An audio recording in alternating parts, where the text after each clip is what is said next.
Bayangkan sebuah panggung besar, tempat sebuah drama kehidupan sedang dipentaskan. Ada aktor utama, ada lawan main, ada sutradara, ada penonton. Tapi bagaimana jika drama itu berjalan tanpa naskah, tanpa aturan, siapa bicara kapan, siapa memutuskan akhir cerita? Yang muncul bukan kisah yang indah, melainkan kekacauan. Begitu pula dengan hukum pidana. Hukum pidana material hanyalah daftar larangan dan ancaman. Ia ibarat naskah cerita yang belum pernah dimainkan. Baru ketika hukum acara pidana hadir, drama itu hidup. Ada panggung, ada peran, ada alur cerita. Proses penyelidikan, penyidikan, penuntutan, hingga putusan hakim adalah babak-babak yang menuntun cerita menuju akhir keadilan. Dan di dalam pendidikan, hukum acara pidana menjadi cermin. Ia mengajarkan kita bukan sekedar apa hukumnya, tetapi bagaimana hukum itu ditegakkan. Ia membentuk kepekaan kita pada prosedur, disiplin pada aturan main, dan sekaligus mengingatkan setiap proses bukan sekedar formalitas, melainkan jalan menuju keadilan yang nyata.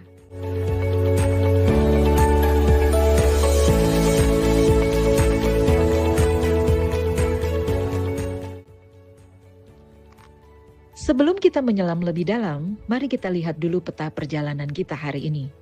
Ada 3 hal utama yang akan kita bahas. Pertama, kita mulai dengan definisi. Apa sebenarnya yang dimaksud dengan hukum acara pidana? Kita tidak akan langsung dijejali pasal demi pasal, tapi lebih ke pemahaman sederhana supaya kita punya pijakan yang sama. Kedua, kita akan masuk ke prinsip-prinsipnya. Bagaimana ini menarik? Karena prinsip itu ibarat aturan main yang menentukan apakah sebuah proses peradilan berjalan adil atau justru sebaliknya. Dan terakhir, kita akan melihat peran hukum acara pidana dalam sistem hukum. Jadi tidak berdiri sendiri, tapi bagaimana ia menjadi penghubung antara hukum pidana dengan praktik nyata dalam penegakan hukum. Anggaplah ini seperti kita sedang punya rencana perjalanan, tahu tujuan, tahu jalur, dan tahu peran masing-masing penunjang. Dengan begitu, kita bisa menikmati perjalanan kuliah ini tanpa tersesat di tengah jalan.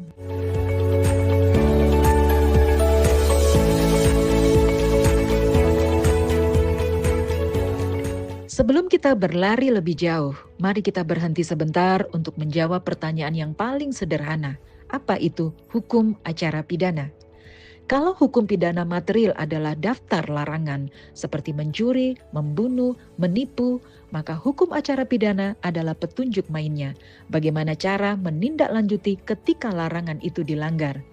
Bayangkan sebuah pertandingan bola, ada aturan soal offside, ada aturan soal gol. Tapi kalau tidak ada wasit, tidak ada prosedur untuk menentukan sah atau tidaknya gol, maka aturan itu hanya tulisan di kertas.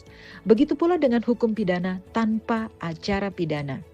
Secara sederhana, hukum acara pidana adalah sekumpulan aturan yang mengatur cara negara mencari kebenaran, memproses, dan memutuskan perkara pidana dengan tetap melindungi hak orang yang berhadapan dengan hukum. Jadi, bukan hanya soal bagaimana polisi bekerja atau jaksa menuntut atau hakim memutus, tapi juga soal bagaimana hak-hak tersangka, terdakwa, bahkan korban dijaga. Karena proses hukum yang tidak adil sama berbahayanya dengan kejahatan itu sendiri.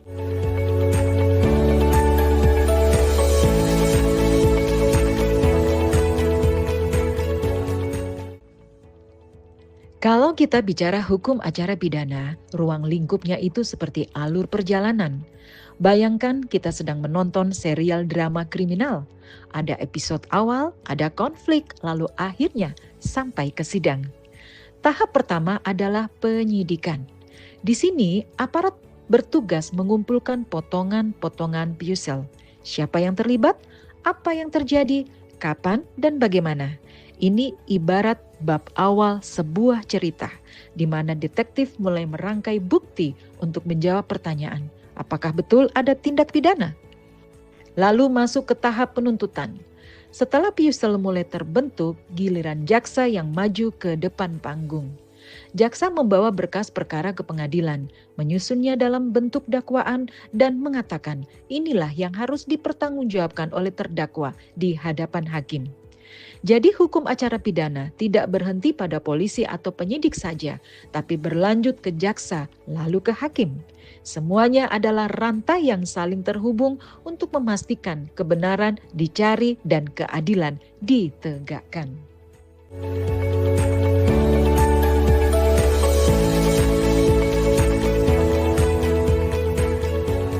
Kalau hukum acara pidana itu sebuah permainan, maka prinsip-prinsipnya adalah aturan fair play-nya. Tanpa aturan main, pertandingan bisa berubah jadi kekacauan, bahkan merugikan pihak yang seharusnya dilindungi. Ada beberapa prinsip kunci yang selalu jadi fondasi. Yang pertama, asas legalitas. Tidak ada proses tanpa dasar hukum. Negara tidak boleh bertindak sewenang-wenang. Kedua, asas praduga tak bersalah. Setiap orang dianggap tidak bersalah sampai pengadilan menyatakan sebaliknya. Jadi, meskipun sudah ditangkap, orang itu masih punya hak untuk diperlakukan sebagai manusia merdeka. Asas fair trial, peradilan yang adil. Terdakwa punya hak didampingi penasihat hukum, didengar keterangannya, bahkan hak untuk membela diri. Selanjutnya, asas cepat, sederhana, dan biaya ringan. Proses hukum jangan sampai memakan waktu dan biaya yang mengorbankan keadilan itu sendiri. Prinsip-prinsip ini adalah pagar. Mereka melindungi dua hal sekaligus, kewenangan negara untuk menegakkan hukum dan hak-hak warga negara agar tidak diinjak oleh kekuasaan. Jadi, kalau kita kembali ke metafora pertandingan tadi, prinsip-prinsip inilah wasit yang meniup peluit saat ada pelanggaran. Ia menjaga agar permainan tetap adil supaya hasil akhirnya bisa diterima semua pihak sebagai sesuatu yang benar-benar lahir dari proses yang jujur.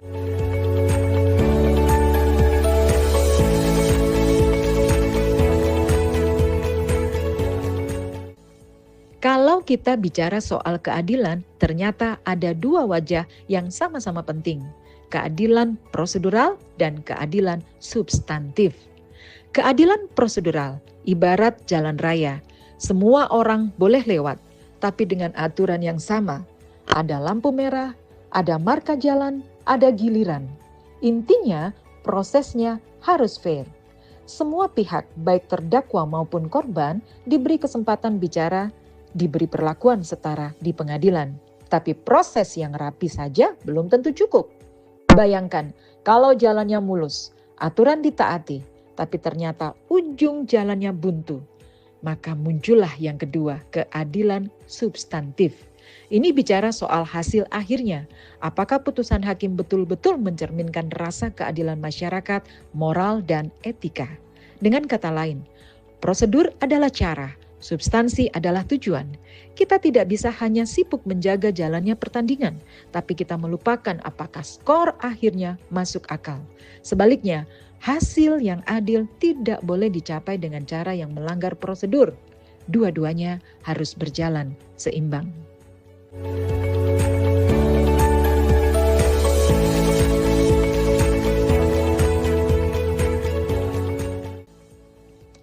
Kalau kita lihat sistem hukum itu ibarat tubuh manusia, maka hukum pidana material adalah tulangnya, kerangka yang memberi bentuk. Nah, hukum acara pidana adalah darah yang mengalir, yang membuat kerangka itu hidup, bergerak, dan berfungsi.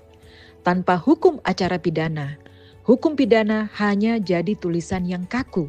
Ia tidak bisa bicara, tidak bisa berjalan, tidak bisa ditegakkan, tapi dengan hukum acara, aturan itu berubah jadi proses nyata dari penyelidikan, penyidikan, penuntutan, persidangan, sampai eksekusi. Peran lain yang penting adalah menjaga keseimbangan. Di satu sisi, hukum acara memberi alat kepada negara untuk menindak pelaku kejahatan. Di sisi lain, ia juga jadi perisai bagi warga negara supaya tidak sembarangan ditangkap, ditahan, atau dihukum tanpa proses yang benar. Jadi, hukum acara pidana ini bisa disebut jembatan yang menghubungkan antara aturan di atas kertas dengan keadilan di kehidupan nyata. Tanpa jembatan itu, aturan hanyalah teks dan keadilan hanyalah angan-angan.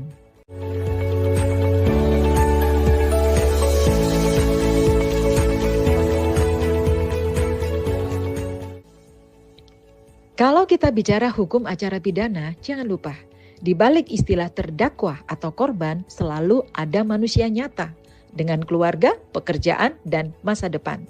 Hak terdakwa itu bukan hadiah, melainkan jaminan agar proses peradilan berjalan adil. Ia berhak didengar, berhak membela diri, dan berhak didampingi penasihat hukum.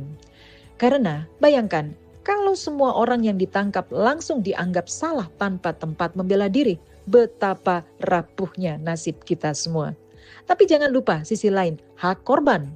Korban berhak tahu kebenaran, berhak memperoleh keadilan, dan kalau mungkin mendapat pemulihan.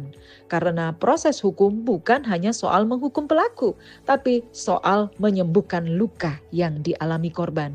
Jadi, hukum acara pidana harus berdiri di tengah, tidak boleh condong hanya ke negara, tidak boleh hanya berpihak ke terdakwa, juga tidak boleh melupakan korban. Ia harus memastikan semua hak asasi manusia dihormati. Itulah yang membedakan hukum dengan balas dendam.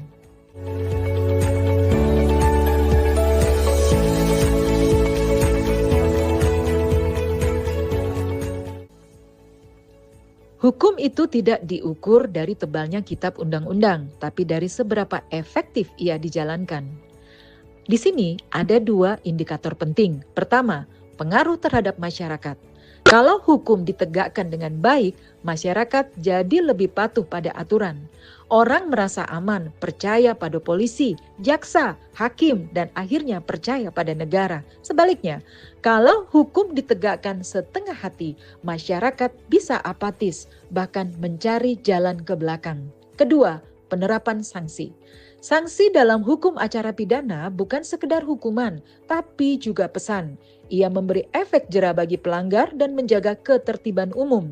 Kalau sanksi dijalankan konsisten, masyarakat percaya hukum itu adil.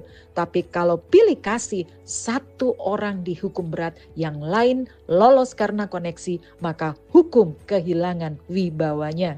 Jadi, efektivitas penegakan hukum bukan hanya soal menghukum orang bersalah saja, tapi juga membangun kepercayaan sosial. Percaya bahwa aturan ini bukan hanya untuk orang kecil, tapi berlaku bagi semua tanpa kecuali.